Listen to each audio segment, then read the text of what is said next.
गाने का शौक बचपन से था, बम्बई भी गया मैं।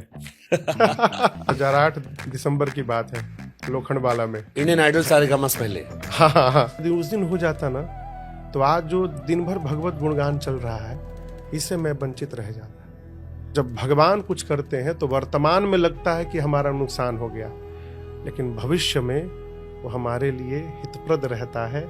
जो भी भला बुरा है श्री राम जानते हैं।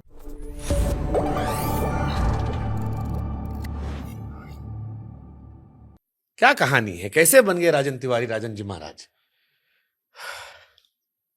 कहानी तो ऐसा है शुभांकर जी की मैंने कभी सपने में भी ये नहीं सोचा कि मैं राम जी की कथा गाऊंगा, भूल कर भी नहीं, दूर दूर तक नहीं। मैं विज्ञान का छात्र रहा और कलकत्ता में कॉलेज है स्कॉटिश चर्च कॉलेज, जहाँ से स्वामी विवेकानंद जी, नेताजी सुभाष चंद्र बोस जी सब पढ़े। तो मैं ग्रेजुएशन उस कॉलेज से किया और उसके बाद से मैं अपनी फैक्ट्री चलाने लगा। लोहे की एक फैक्ट्री है, मैन्युफैक्चरिंग यूनिट। उसमें मैं जब था तो हम लोग रेलवे का ब्रेक शू बनाते थे भारतीय रेलवे के लिए। गाने का शौक बचपन से था और इसी शौक में बम्बई भी गया मैं। एक, मैं नाम नहीं लूंगा, एक गाने का कंपटीशन था वहां पर, तो पूरे भारत से लगभग 150 बच्चे सिलेक्ट हुए। उसमें मैं भी था, मेरे छोटे भाई विनय भी थे। रियलिटी शो में? रियलिटी शो में दोनों लोग गए बम्बई। और मुझे अभी भी याद है वो डेट था 26 दिसंबर का, जिस दिन बॉम्बे में ऑडिशन था। साल कौन सा था? साल था 2008। अरे बहुत पुरानी कहानी नहीं है। 2008 दिसंबर की बात है, लोखंडवाला में। हम्म। तो वहाँ 150 बच्चों में से पहले 36 बच्चे चुने गए, तो उसमें भी मैं आ गया। फिर सेकेंड राउंड हुआ, 36 में से 12 बच्चों को चुनना था। ऑडिशन चला रात को 11:30 बजे तक। तो मैं जैसा गाया था कि मुझे उम्मीद था कि हो जाएगा।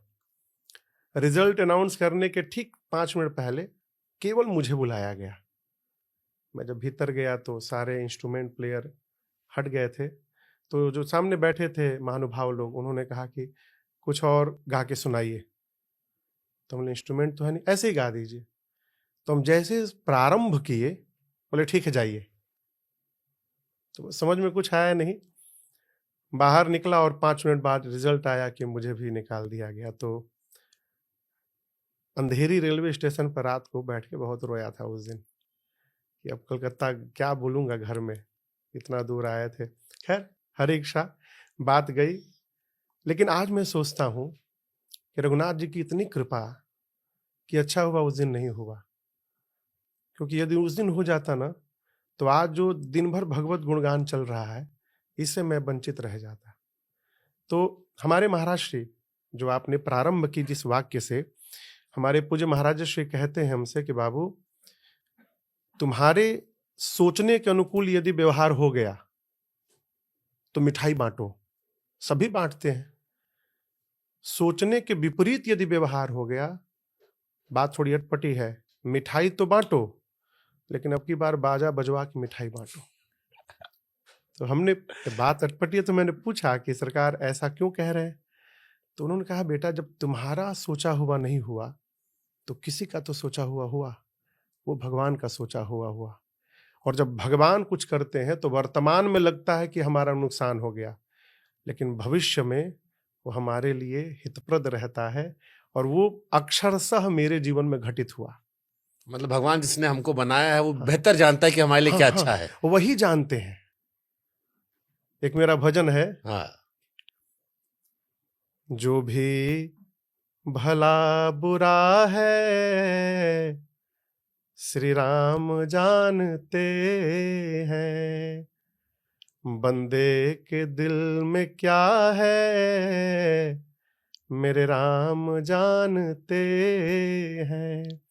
एक शब्द है किस्मत, आप भी परिचित हैं, सभी लोग परिचित हैं। Luck, destiny. हाँ।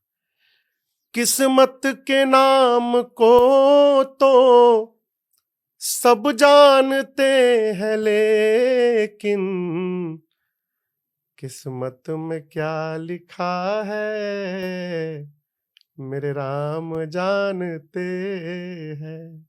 तो भगवान ही एक है जो सब जानते हैं। हम नहीं जानते हैं कि वो सब जानते हैं, इसलिए हम अपना दिमाग लगाते रहते हैं।